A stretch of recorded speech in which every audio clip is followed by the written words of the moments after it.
You know what they say? You always eat with your eyes before your sweaty gamer paws. When you look at the infinite horizon of AAA games, there's always one thing in the forefront. The graphics. 16 times the detail. All captured in real time. Dina's armpit. Damn, it looks so good I could even smell it through the screen. That's how good that shit looks, man. Ubisoft trailers where they straight up lie to your face. And don't even get me started on pre-rendered trailers. Might as well pack your shit and head to La La Land. Nowadays, whenever you tune into any gaming events, you just notice that damn, all these games, they kinda all look the same. I bet you didn't even realize this footage in the background was from 3 different games.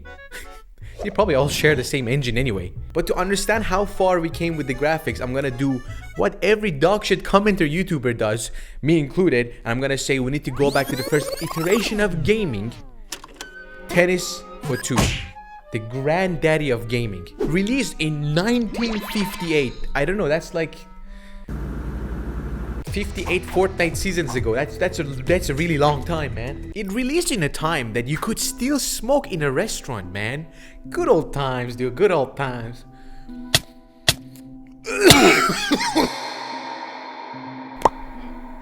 I'm kind of feeling sexist smoking this. I don't know why. I want to beat my wife.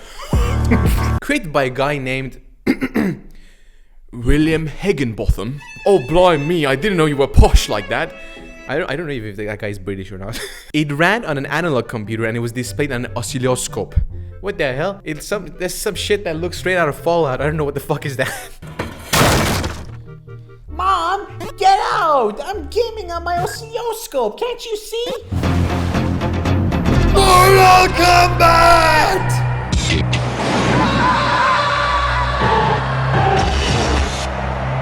Mortal Kombat! Mortal Kombat hits the arcades, and oh my, those 224 by 384 pixels are way too realistic. Oh no, Code Red, Defcon 10, our sweet little babies, our children are becoming bloodthirsty murderers. Well, at least that's what the news said. Panic, panic, panic, panic. The game quote unquote looks too realistic.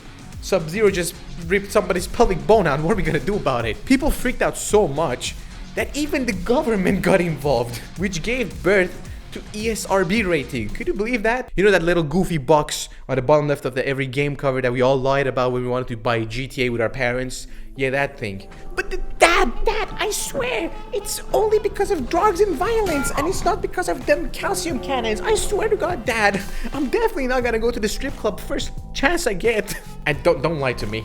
You were sweating balls whenever those baddies showed up on loading screen. I was. 1996. Hey, plumber boy, mustache man, your worst nightmare has arrived. Sony drops PS1, and what? You telling me I could move in X and Y axis now? They were hitting it full swing. Graphics like never before. And all in 3D. I'm talking Crash Bandicoot, Twisted Metal, Duran, Residents That Are Evil, Tomb Raider, and her assets. Damn. Wait a second, you telling me all those, those calcium cannons, they are made from 4 polygons each? Damn, girl, Pyramids of Giza, get out of here. And then the PS2 came. Oh my god. Oh, what is that? Oh. The first time we all see those Greek nippies in God of War, that was the moment I knew I was straighter than the pole your mom dances on. The jump from PS1's mannequin-looking Leon Kennedy, Dorito-looking ass Crash Bandicoot to PS2, massive. Like, I felt like holy water just hit my eyes. It was magnificent. And the next generation dropped, PS3, Xbox 360, and the realism just hit different now. The Last of Us and its lush environments, lifelike animations, depth of field. Every game felt like a Hollywood movie now. And then the PS4 came out. Last of Us, but remastered. And then PS5 drops. Last of Us, remastered, but remastered. Yay! Sorry! Stop with the fucking remakes! But see, graphics was the selling point of these new consoles. Every new generation had people hyped to see what's next. And that was all good until the release of Last of Us 2 on PlayStation 4. And then we reached... Fuck. The point of complete global saturation. You know when you keep adding sugar to water and at some point stops dissolving? That's gaming now. But let's get big brain for a second. Hedonic adaptation. The human brain built for survival, not really long-term satisfaction. It doesn't matter if you become a millionaire or you lose a limb. After a while, your brain stops treating it something new and sets it as a norm. Studies shows that the people who become paralyzed or lose a limb, they experience heavy depression in the first couple of years, but after a while, they return to their normal happiness levels. And you might say, why did I yap about all this? Because we've been spoiled, gamers. That's why. See, back in the PS1, PS2, PS3, Xbox One, Xbox 360, Xbox 720, Xbox 85, I don't know how they fucking name this shit. Every jump from every console used to be like a quantum leap. The next big jump in the graphic jumping. What? What the fuck did I just say? But now, we've reached to the point that the graphics barely improve overall. And nobody really cares about it anymore. And that, my friend, is hedonic adaptation. Your brain gets used to anything.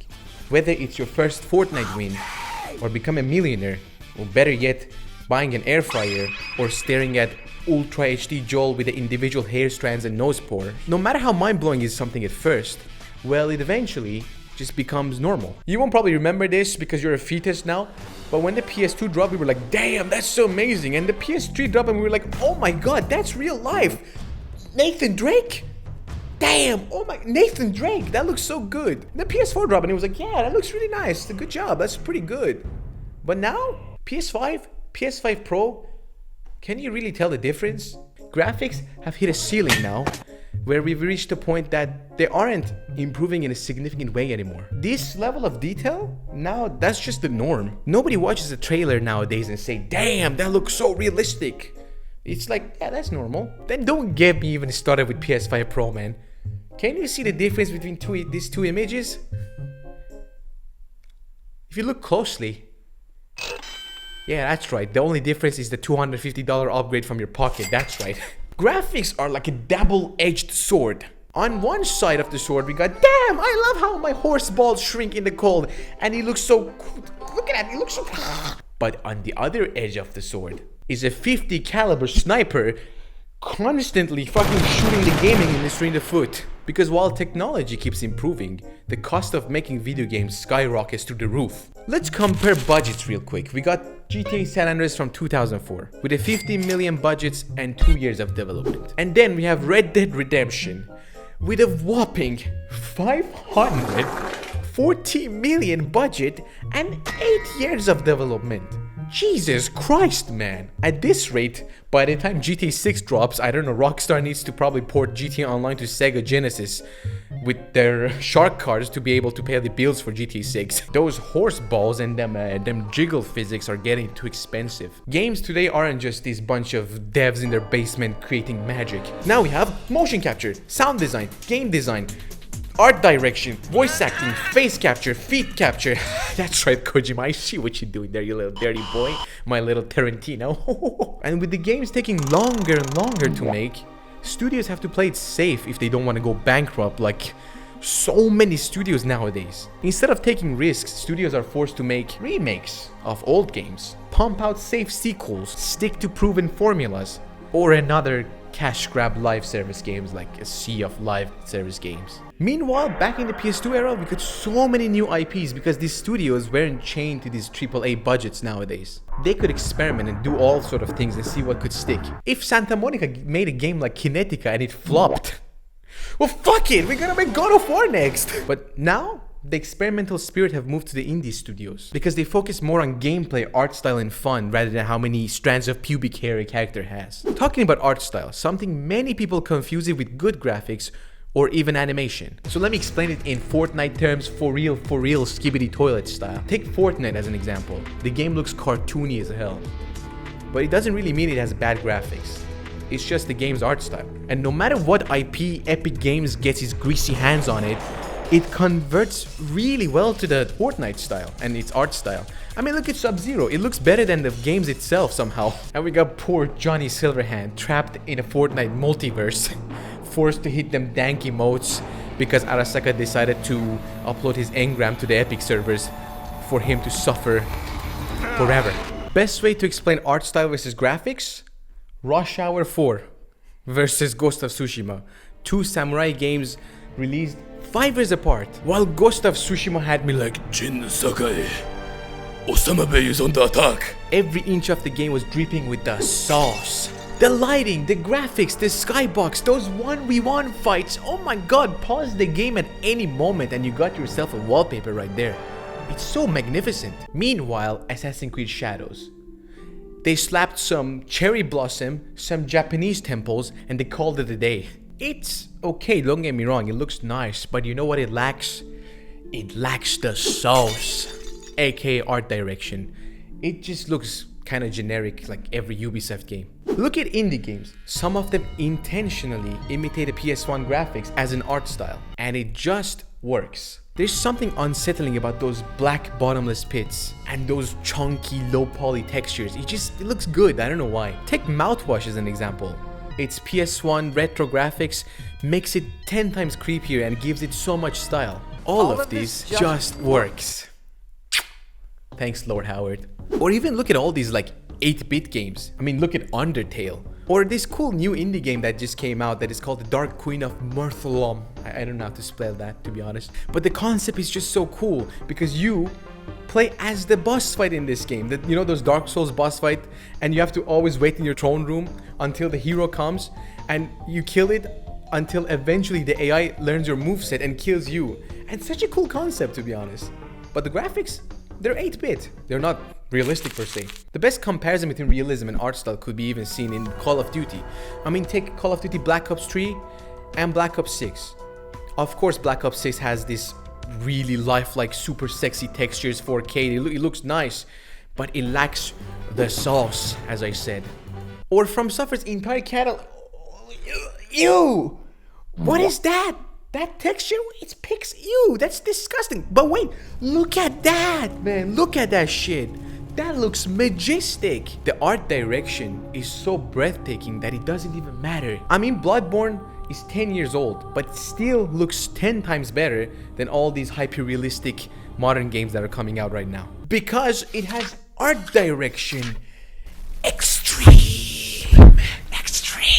Meanwhile, Sony for the past few years has been like, I take the ball, I bounce it, I shoot, I miss it. Take Concord. The only thing groundbreaking about that game was its obese characters. And Sony was surprised why it flopped. But guys, look, the graphics are... Nobody cares, man. The art style looked like shit. Take Nintendo, for example. The goddamn Miyamoto, that little snake, that little sexy boy, he cracked the code years ago. Nintendo games, they are still, after so many games, selling at full price. Even though their graphics are as good as a potato. You might say, why? Because it's so much fun, Jam! Get it! You don't need hyper-realistic sweet graphics to make Zelda or Mario fun. It's the gameplay and the art style that carries the whole experience. Graphics, story, and gameplay are this holy trinity of gaming. And if a game leans too hard on one corner, the game will fall apart. Now I know it might sound like I hate good graphics, but that's not true. I like a game that looks like a delicious piece of eye candy, but not at the cost of gameplay and story. At the end of the day, we're playing video games. And my caveman gamer brain needs to be fed by one of these two things. An amazing story that even the mediocre gameplay doesn't matter, or fun and engaging gameplay that the mediocre story doesn't really matter. Take Red Dead Redemption 2 as an example. Objectively mid gameplay, but overall goated, belonging to the Hall of Legends of Gaming's up there. But you didn't do the mission how it exactly told you to do? Game over. Gunplay, I mean, it's fine, don't get me wrong, but it's not really revolutionizing the gameplay. But here's the thing. The goddamn detail makes up for it. Like when you shoot an enemy in their neck and they actually hold the wound, and while he bleeds and falls on the floor and you see their life slowly disappear from their eyes and they die on the floor in the puddle of blood. It's a pretty cool experience. I really like that. The level of immersions make the game fun, even when the gameplay by itself is just okay. And the story, in my opinion, is one of the best written story ever. That's why all the flaws disappear in this game because you're invested in the world, in the characters, in the story, and the insane amount of detail in it. So even if the gameplay is just mid, every moment feels alive, every moment feels handcrafted with so much love and detail. Or of course you could go the complete opposite way, like Hellblade 2. The graphics, stunning, console defining, looks amazing. Senua's pupils?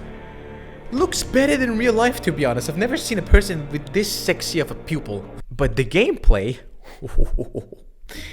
yeah. I pressed 2 buttons, dodging and attacking one enemy at a time for 6 hours straight and solving mediocre puzzles.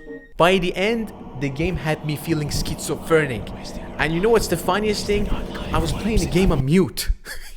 You know, maturing isn't having more ass hair than mustache. It's when you realize that at the end of the day, under all those cinematic 4K textures, good graphics, and movie-ass pizzazz, we're still playing a video game. And if it's not fun, what's the point of good graphics? Look at Devil May Cry 5, for example. They didn't change anything from Devil May Cry 3. Even the button layout was literally the same from the original game. And he played like butter. It was amazing. And it shows that all those fancy RE engine, sexy graphics is like the cherry on top of a cake. But under that cherry is the gameplay that carries the game.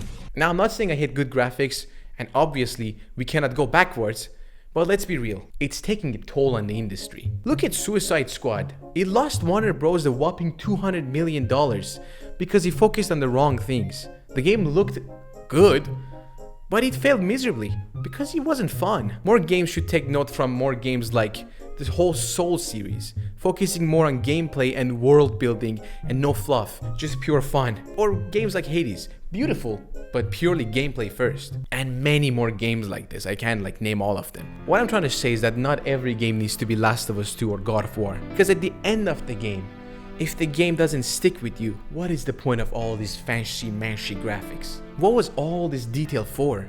Anyway, thank you for watching this video. If you enjoyed, you know what to do. Subscribe, it's free. And also, expect a really chunky, big boy video very soon.